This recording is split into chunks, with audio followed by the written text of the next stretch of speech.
What if the most misleading thing I was ever told about type 2 diabetes wasn't the diagnosis, but the promise that one perfect diet could make it vanish?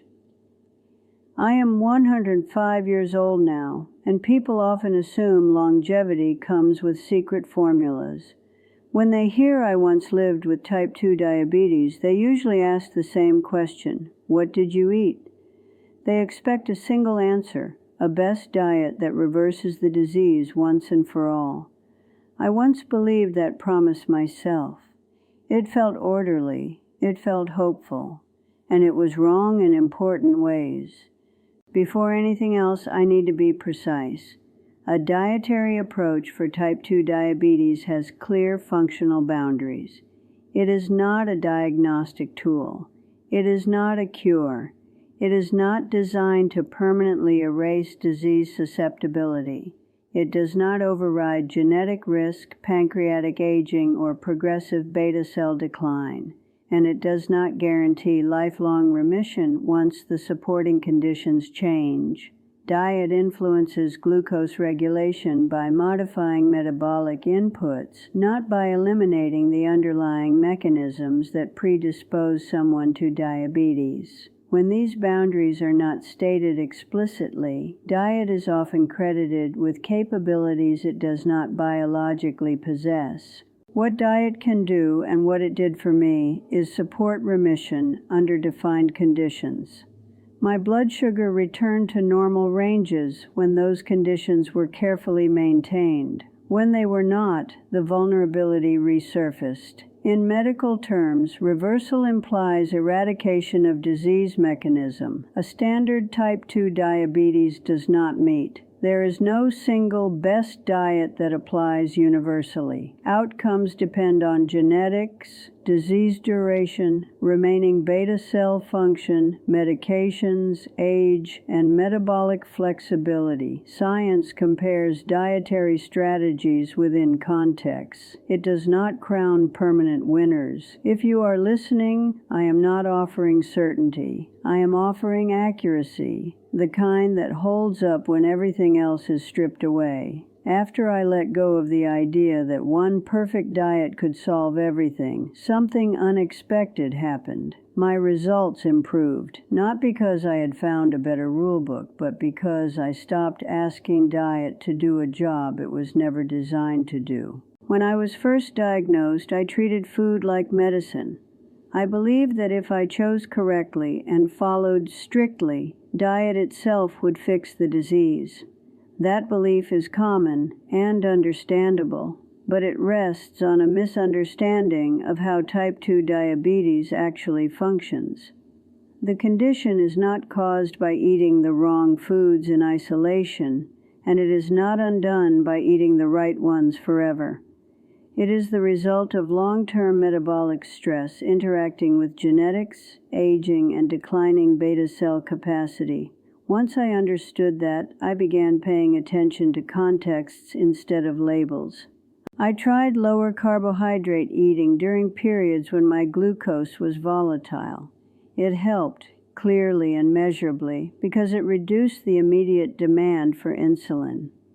Later, when my weight stabilized and insulin sensitivity improved, a more moderate approach worked just as well. I saw others experience the opposite. Some struggled on low-carbohydrate plans, but responded well to calorie-controlled, lower-fat diets that promoted gradual weight loss. The lesson was unmistakable. The effect of a diet depends on the biological state it enters. This is why science does not speak in absolutes. A study never proves that one diet is best in all circumstances. It shows that under specific conditions, certain ages, body compositions, disease durations, and medication profiles, one approach may outperform another. Outside those conditions, the advantage often disappears.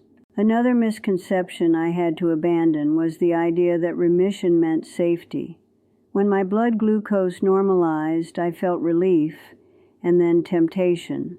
I assumed the danger had passed, but remission is conditional. It exists only while the factors that created it remain in place. When weight increased, when activity declined, when sleep was disrupted, the numbers responded accordingly. This was not relapse in a moral sense. It was physiology doing exactly what it was built to do. Understanding this removed shame from the process. Instead of asking, "Why is this happening again?" I learned to ask, "Which condition changed?" That question always had an answer. Diet in this framework became one input among several. Food choices affected glucose most strongly when they aligned with other factors. Weight loss amplified dietary effects by reducing fat accumulation in insulin-sensitive organs. Physical activity enhanced muscle glucose uptake. Sleep stabilized hormonal regulation. Stress management prevented cortisol from undermining insulin action. When one of these factors weakened, diet alone could not fully compensate. Age introduced another layer of complexity. Metabolic flexibility declines over time. Foods I tolerated well at 50 required more caution at 80. Meal timing mattered more. Large evening meals disrupted glucose control more than they once had.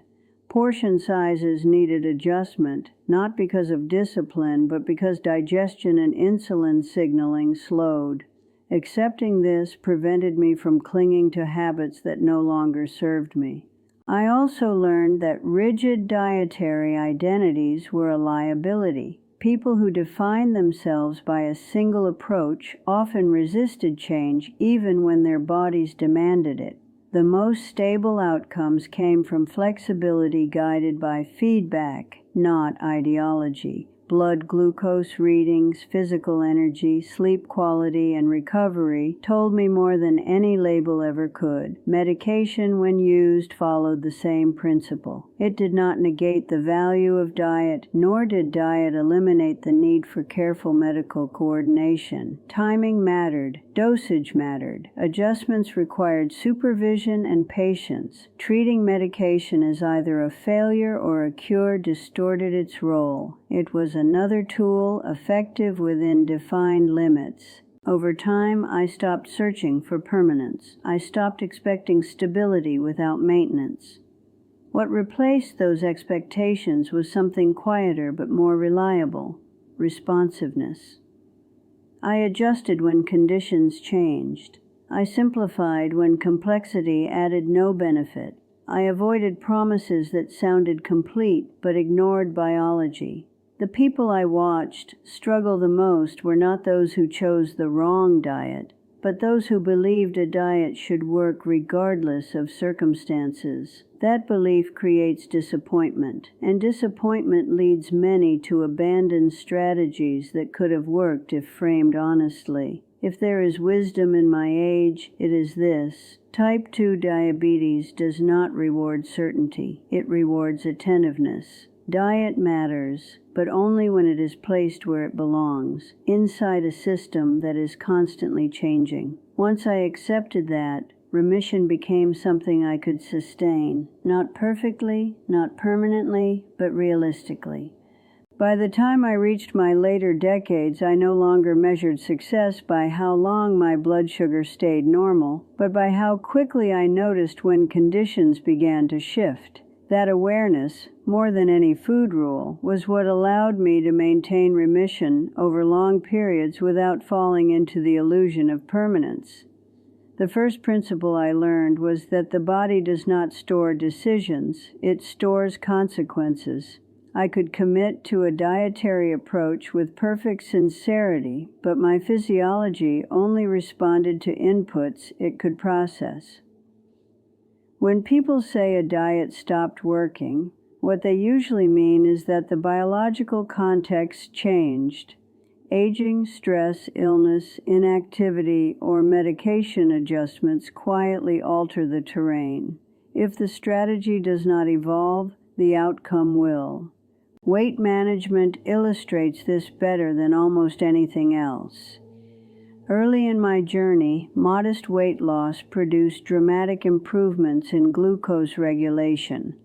Fat accumulation in the liver and pancreas interferes with insulin signaling, and reducing it restored function to a degree. But as the years passed, weight loss became a different equation. Excessive restriction threatened muscle mass, bone density, and immune resilience. At that stage of life, preserving strength mattered more than chasing numbers. I learned that the goal of weight management changes with age, and so must the dietary approach supporting it.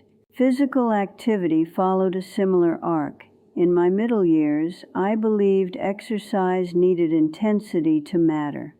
Later, I saw that regularity was far more powerful. Gentle movement after meals improved glucose disposal in ways sporadic effort never matched. Resistance training preserved muscle, which acted as a metabolic buffer. When injury or illness limited movement, glucose control deteriorated despite unchanged eating.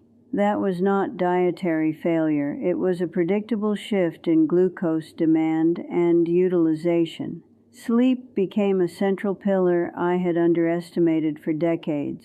I observed that even perfect adherence to a dietary plan could not overcome chronic sleep disruption. Poor sleep elevated stress hormones, reduced insulin sensitivity, and increased fasting glucose. Protecting rest stabilized outcomes in a way no macronutrient adjustment ever did. This taught me that diet does not operate in isolation from the nervous system.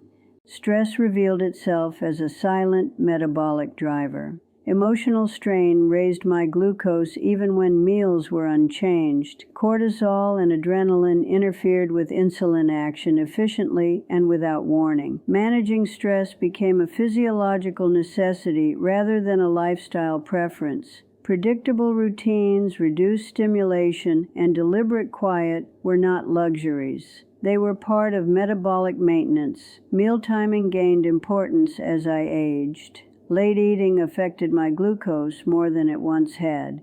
Smaller, earlier meals aligned better with slowing digestion and insulin response. These adjustments were not ideological. They were practical responses to biological change. Ignoring them produced predictable results.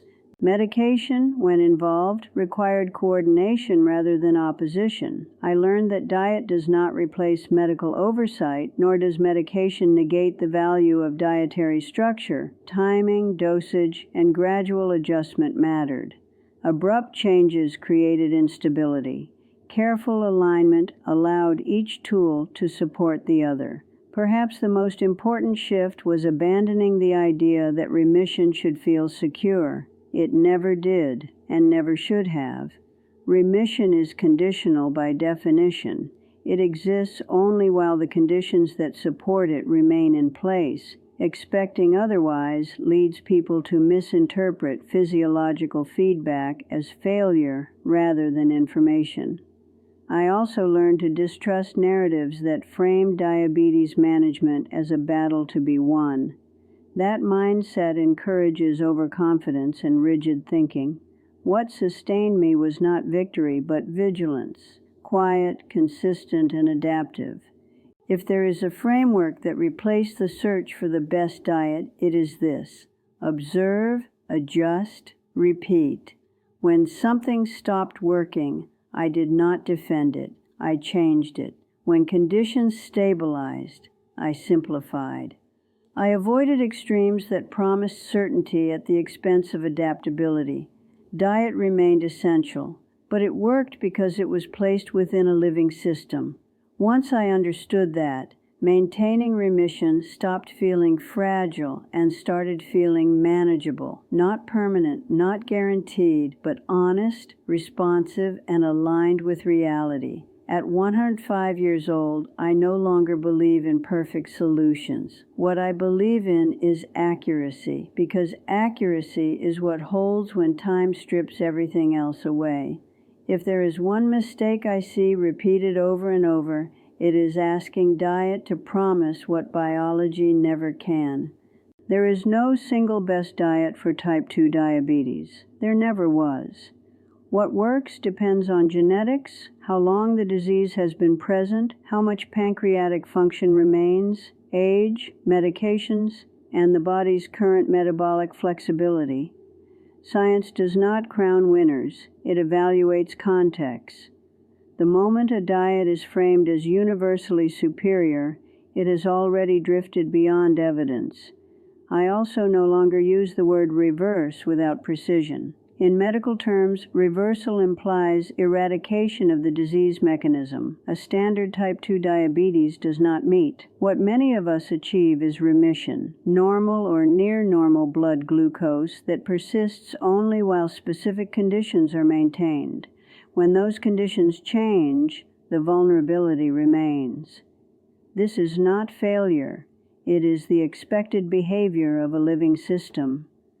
Diet mattered enormously in my life, but only when it stayed within its functional boundaries. It was never a diagnostic tool. It was never a cure. It did not erase genetic risk or halt beta cell decline, and it never guaranteed lifelong remission. What it did was influence glucose regulation by shaping the inputs my metabolism had to process each day. The reason I lived this long was not because I found a secret menu, but because I learned to listen.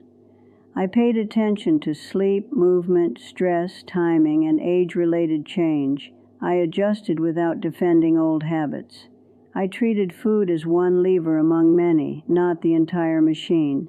If you are searching for certainty, this story may disappoint you. But if you are searching for something more durable, an honest framework that adapts as your body changes, then this is what I offer. Stop asking diet to end the conversation. Start using it to support the conditions that allow remission to exist. Longevity, like remission, is not a promise. It is a practice, and accuracy is the discipline that makes both possible.